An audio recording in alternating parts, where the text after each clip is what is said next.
예, 하늘에는 영광, 땅에는 평화. 성탄절인 오늘 하루 종일 교회와 성당에서 울려 퍼진 말입니다. 그러나 평화라는 말은 사실 올해 우리 사회하고 별로 어울리지 않는 그런 말이 아니었나 싶은데요. 오늘 저희 조금 다른 측면에서 성탄의 의미를 짚어볼까 합니다. 손봉호 고신대 석좌 교수께서 오늘 특별한 손님으로 스튜디오에 나와주셨습니다. 고맙습니다. 안녕하십니까. 예. 작년 11월에 전화로만 잠깐 좀 인터뷰했었고 네. 이게 또 한 1년여 만에 이렇게 스튜디오에서 뵙게 됩니다. 고맙습니다. 예. 작년 11월 인터뷰 이후에 1년 우리 한 사회가 한 해 동안 겪은 것이 너무나 많습니다. 교수님께서는 오늘 혹시 기도 드리시면서 어떤 기도를 드리셨는지요? 예, 가장 참 죄송한 한 해였다 그렇게 생각합니다. 예. 여러 가지 사건들도 많이 일어났고 참 불행한 일도 많이 일어났는데 특별히 우리 기독교적 관점에서는 그 송파 산모녀 자살이 가장 마음에 걸려요. 예. 뭐 세월호도 우리 모두가 다 책임을 지고 우리 기독교인도 책임을 져야 되겠지만 특별히 아주 그렇게 착한 사람들이 자살을 하도록 우리 한국 교회가 방치를 했다. 관심을 쓰지 못했다. 그건 너무나 잘못한 것이다. 너무 죄송한 그런 성탄입니다. 그렇군요. 앞서 저희들이 잠깐 이제 그 종교인 과세, 정치권에서 이 문제를 얘기하다가 또 이제 넘겨버린 셈이 됐는데 이렇게 되면 또 선거도 내후년에 있고 해서 뭐 현실적으로는 종교인 과세는 물 건너간 게 아니냐라는 분석들도 많이 나오고 있습니다. 교수님께서는 그동안의 종교인 과세에 대해서는 굉장히 강경하게 말씀하신 그런 측면이 있어서 이런 부분에 대해서는 어떻게 생각하십니까? 예, 우리가 이 세속 국가이기 때문에 모든 국민은 평등한, 동등한 위치에 있습니다. 소득이 있으면 반드시 세금을 내야죠. 만약에 종교인들이 세금을 안 내면은 이 공공기관을 다른 사람들이 세금을 내 가지고 운영을 돼야 된단 말이에요. 그런데 종교인들도 그 덕을 보지 않습니까? 이건 무임승차고 매우 무책임합니다. 물론 종교인들 가운데 한 70%는 세금을 안 내도 되는 정도의 소득을 누리고 있어요. 네, 그리고 또 한 30% 가운데도 이미 세금을 내는 사람들이 있습니다. 이거 문제가 되는 사람은 그렇게 많지를 않아요. 근데 그 사람들만 양보하면 얼마든지 이 문제가 해결되는데요. 저는 그 내년까지 기다릴 게 아니라 모든 종교인들이 자진해서 소득세를 내야 됩니다. 근데 성직을 수행하는 것이 세속적으로 세금을 내는 것과 맞느냐? 이런 반론들도 일부에서는 분명히 나오고 있습니다. 그러니까 성직자와 일반 그 근로자하고는 다른 것이 아니냐 하는 건데요. 그건 이제 종교 국가에서는 뭐 구별을 할 수 있지만 우리 세속 국가에서는 성직과 성직 아닌 것을 구별하기가 좀 구별할 수가 없고요. 또 기독교적 관점에서도 그렇습니다. 그 모든 직업은 성직입니다. 기독교적 관점에서는 다 하나님 앞에서 하는 거니까요. 그러니까 소득이 있느냐 없느냐가 중요하지 성직이냐 아니냐 하는 것을 따지는 것은 옳지 않습니다. 그런가요? 교수님께서는 사실 80년대부터 이 과세 문제를 그렇습니다. 말씀을 해오셨습니다. 그때 이후 그러면 30년 가까이 지나고 있는데 그래도 잘 안 되는 이유 뭐라고 보고 계십니까? 그것 우리 한국 기독교가 그동안 너무 특권을 많이 누린 거라고 저는 생각을 해요. 근데 그 기독교가 특권을 누리면 안 됩니다. 종교는 항상 어느 정도 핍박을 받아야 되고 손해를 봐야 되고 희생을 해야지 어느 사회에서든지 세속적인 특권을 누리는 것은 종교의 근본 원칙에 어긋납니다. 알겠습니다. 그러니까 과세 반대하는 분들께서는 어떤 말씀을 하실지 물론 뭐 저희들도 많이 그 내용을 들어서 알고는 있습니다만은 지금 그 말씀 들으시면서도 또 계속 반론을 말씀하시고 있을 가능성이 있습니다. 그렇겠죠. 올해 또 종교의 가장 큰 이슈라고 하면 프란치스코 교황의 방한이 아니었나 싶은데 물론 이제 교수님께서는 개신교시고 교황은 이제 천주교신데 그런 그 종교의 다름을 떠나서 하여간 한 인물에게 이토록 한 사회가 어떤 그 따스함을 느꼈다거나 아니면 존경심을 갖게 된다든가 하는 것이 이렇게 흔치 않았던 일인 것 같습니다. 뭐 역대 교황들이 다 인격적으로 종교적으로도 존경할 만한 분들이었습니다만은 이분은 아주 철저하게 그 종교의 원칙에 순수해요. 이제 바티칸의 수장으로서 또 수많은 천주교 교회를 이끌어가는 사람으로서는 어떤 때는 조금 현실적일 수가 있거든요. 그런데 이분은 그런 걸 완전히 무시해버리고 이 천주교가 가르치는 원칙이 뭐냐? 그것에 입각해서 일관성 있게 가르치고 또 행동을 해요. 자기 말한 것대로 그렇게 철저히 검소하고 철저히 겸손하고 그리고 나는 그 마피아에 대한 그의 그 비판 그건 굉장히 용감하다고 생각합니다. 그건 당연히 해야 할 일인데도 불구하고 과거에 어느 교황도 못했거든요. 근데 이분은 그건 원칙이 그건 잘못된 거니까 잘못했다. 이렇게 말하고 최근에 또 이 성직자들에게 그거 아주 엄하게 꾸짖었다 그런 기사를 봤습니다. 존경할 만한 분입니다. 아마 그래서 이제 내년에 천주교는 어떤 또 다른 개혁의 시기가 되지 않겠냐 하는 그 분석도 많이 나오더군요. 그렇게 했으면 우리 개신교가 좀 자극을 받죠. 그랬으면 좋겠어요. 그 종교는 바른 일에 급진적이어야 된다라고 표현을 하셨던데요, 교수님께서는. 그건 어떤 뜻으로 하신 말씀이십니까? 종교가 이 사회에 공헌하려면은 어떤 우리 타협으로 움직일 게 아니라 원칙을 세워놓고 그것에 아주 일관성 있게 밀고 나가야 되거든요. 비록 우리가 그걸 도달하지는 못하지만 그러나 종교라는 건 가장 아름답고 가장 선하고 가장 참된 것을 향해서 꾸준하게 나가야 됩니다. 그거 가지고 타협을 해버리면은 종교가 뭐 세속의 다른 것과 아무 차이가 없죠. 그런 의미에서 저는 아주 원칙적으로 옳은 것을 주장해버리고 그리고 추진해야 된다는 의미에서 좀 레디컬해야 된다 이렇게 주장했습니다. 뭐 많은 분들이 다 알고 계신 것처럼 교수님께서는 뭐 워낙 독실한 개신교 신자시고 또 뭐 그러진 않습니다. 또 물론 신학을 전공하신 분이시기도 하고 물론 목회를 인도하지는 않으시지만 설교는 하시는 걸로 저는 알고 있습니다. 늘 그러면서 한국 교회가 달라져야 된다 이렇게 쓴소리를 해오셨습니다. 그러면서 하신 말씀 중에 사실 오늘 뭐 성탄절이라서요.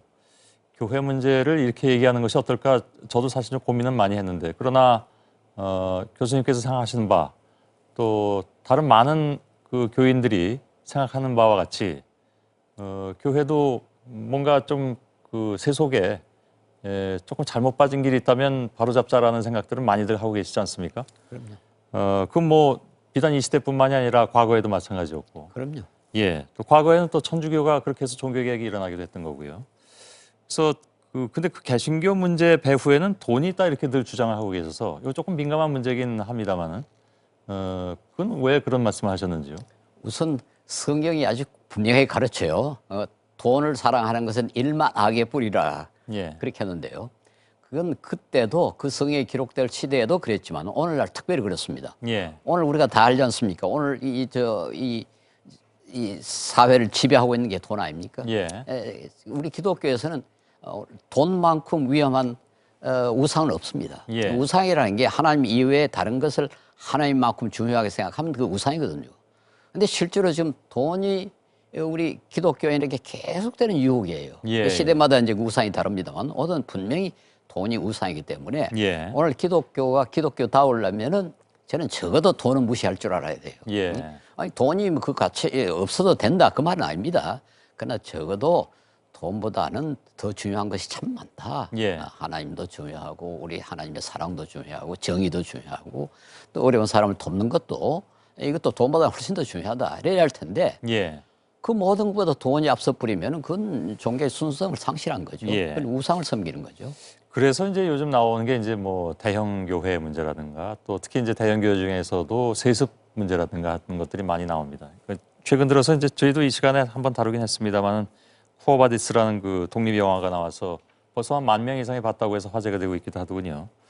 그 영화 첫머리에 그런 내용이 나오더군요. 그러니까 종교가 예를 들면 이제 로마에 가서 제도가 되고 유럽에 가서 문화가 되고 미국 가서 기업이 됐다. 근데 한국에 오니까 대기업이 됐더라. 뭐 이런 약간의 이제 뭐 그런 그 얘기도 나오던데 그 금융권에서 대출받은 건축 관련 그 대출 금액이 10조 원이라고 이렇게 나와서 우리가 너무 좀 크게 되는 거에만 좀 신경 쓰는 건 아닌가. 그런 생각을 하게 되는데 뭐 같은 생각이시겠죠, 물론 교수님께서도. 교회 건물이라는 것이 예배를 드리고 뭐 종교 활동을 하기 위한 하나의 수단으로 불가피한 수단으로 인정을 하면은 괜찮아요. 근데 그 자체가 목적이 되어버린 겁니다. 그걸 그렇게 사치하게 만들고 크게 만들면은 우선 그 운영하는데 돈이 너무 많이 들어요. 그 관리하는데 돈이 얼마나 들겠습니까? 그거 아주 어려운 사람을 돕는 데 써야 되고 뭐 우리 종교가 정말 참 멋있게 써야 할 분야가 워낙 많은데 예. 아니 그게 뭐 전기료 무슨 난방료 냉방료에 돈을 쓴다. 이거는 참 범죄죠. 예. 저는 그건 종교적으로 보면 죄입니다. 예. 그 훨씬 더 고사한 목적이 있는데도 불구하고 무슨 전기료에 돈을 쓴다. 그건 말이 됩니까? 예. 그리고 근데, 예. 크면은 유혹이 생깁니다. 그게 이제 재산 가치가 있거든요. 예. 근데 인간이라는 게 별 수 없어요. 이게 재산 가치가 쓰면은 틀림없이 그걸 탐하는 세력이 거기 들어오게 돼 있어요. 예. 그래가지고 종교의 순성을 또 상실하게 만들고 그 안에 또 분란이 일어나고 예. 그렇습니다. 아마 그 뭐 종교를 떠나서 특히 이제 개신교 신자분들 가운데도 아마 대다수가 거의 모든 분들이 지금 교수님 말씀에 동의하리라고 저희는 생각을 하고요. 다만 그렇다 하더라도 너무 또 원칙론적인 말씀만 하시면 또 반론도 나올 수 있는데요. 예를 들면 뭐 뜻을 같이 하는 사람들이 꼭 교회가 작아야만 되는 것은 아니지 않느냐. 그건 커지고 거기서 믿음을 또 같이 하고 또 어느 목사님이든 그분의 말씀에 또 많이 동의하고 그러면 자연스럽게 커지는 것이야 어떻게 하겠느냐. 그걸 내쫓을 수도 없는 거고 그렇게 해서 커지는 것 이건 뭐 막을 수 없지 않느냐라고 얘기도 할 수 있을 텐데요. 뭐 그렇게 정당화할 수도 있죠. 예. 그러나 이제 이 플러스보다는 마이너스 요소가 훨씬 더 많습니다. 예. 그 때문에 교인들 간의 그 아주 가족적인 분위기를 유지할 수가 없고 예. 그렇게 되면 자연히 건물이 커지고 조직이 복잡해지고 그렇게 되면 기계적이 되고 그렇게 되면 온갖 또 다른 유혹이 같이 생깁니다. 예를 들어서 정치인들도 거기에 표가 있으니까 예. 자연히 그게 그 목사에게 접근을 하게 되고 또 아첨을 하고 이런 상황이 벌어진단 말이에요. 예. 이 세속적인 힘이 커져 버리는 겁니다. 종교는 세속적인 힘을 가지면 안 됩니다. 예. 그야 돈이든 정치인 권력이든 사회적인 영향력이든 이 세속적인 힘은 종교가 안 가져야 돼요. 예. 다시 말하면 이제 권력화되는 것은 피해야 그렇습니다. 된다. 모든 힘은 부패한다. 예. 그건 너무나 진리입니다. 그러니까 돈이 많으면은 꼭 부패할 유혹을 갖게 되고 정치적 영향력이 크면 반드시 거기에는 또 유혹이 생깁니다. 예. 규모가 필요 이상으로 커지고 거기서 나타날 수 있는 여러 가지 부작용들이 응집되면 그것이 결국은 권력화될 가능성이 그렇죠. 있고 예. 그것이 결국은 교회를 부패하게 할 수 있다. 그렇죠. 이런 우리가 말씀으로. 그래도 나는 순수하게 남을 수 있다. 그렇게 다 생각을 하죠. 예. 근데 우리 인간이 다 약하다는 걸 알아야죠. 예. 우리 자신이 약하니까 또 종교를 갖는 거겠죠. 그럼요. 예. 우리가 약하니까 그 유혹에 빠지지 않을 그 준비를 해놔야지. 예. 나는 뭐 순수하게 끝까지 시킨다. 그건 교만입니다. 예. 그래서 실제로 이제 목사님들 가운데도 교회 대형화를 막기 위해서 어느 정도 이렇게 규모가 되면 일부러 또 다른 데 가서 또 개척교회를 하시는 분들도 계시고 그렇게 얘기는 들었습니다. 제가 처음으로 주장을 했습니다. 그리고 제가 실행을 했습니다. 저도 사실 교회를 처음에 개척을 했거든요. 그런데 조금 크자 나누자. 그러기 쉽지 않으셨을 것 같은데. 물론 저는 이제 그 목사가 아니니까 좀 쉬웠는지 모르겠어요. 그러나 그 원칙을 시행하니까 주위에 많은 사람들이 아주 좋다 그래요. 그리고 그때의 그 교인들도 다 그걸 찬동을 했습니다. 결과적으로 그게 참 멋지다 그런 결론이 나왔어요. 뭐 아까 이제 말씀하신 그 연장선상에서 세습 문제도 역시 비판하신 걸로 제가 알고 있고요. 근데 세습은 글쎄요, 뭐 큰 교회뿐만 아니라 요즘은 그렇게 크지 않은 교회에서도 그런 일들이 좀 있다고 해서 이게 자칫 어떤 자칫 좀 퍼져나가게 되는 어떤 것이 관습 뭐 이렇게 되면 좀 곤란하지 않나 싶기도 하고요. 이거 크지 않은 교회라도 그게 아주 어려워서 정말 유지하기가 힘든 교회는 없습니다. 만약에 거기에서 세습을 한다면 우리가 오히려 칭찬을 해야죠. 그런데 그래도 어느 정도 뭐 생계가 유지되는 정도의 교회가 세습을 한다면 그건 벌써 사람들 오해를 받죠. 그 종교가 불필요한 오해를 받을 이유가 전혀 없죠. 알겠습니다. 요즘 그 나눔 국민운동본부를 설립해서 이끌고 계십니다. 옛날만큼 이렇게 그 많이들 이렇게 도움의 손길이 모이고 그러진 않는다면서요? 금년에 조금 약해졌어요. 그래도 전체적으로 늘어납니다. 매년 한 15%에서 20%씩 증가했는데 다른 나라에 비해서 많이 뒤떨어져요. 우리가 2011년에는 세계 81위였어요. 기부에서. 참 부끄러운 숫자죠. 그런데 그 2012년에 46위로 올라갔다가 지금 다시 60위로 떨어져 버렸어요. 참 안타깝습니다. 뭐 여러 가지 뭐 경제적인 상황이나 이런 것들도 또 많이 있겠죠. 예. 그렇죠. 네. 알겠습니다. 오늘 좋은 말씀 많이 들었습니다. 감사합니다. 고맙습니다. 예, 고신대 손봉호 석좌 교수와 함께했습니다.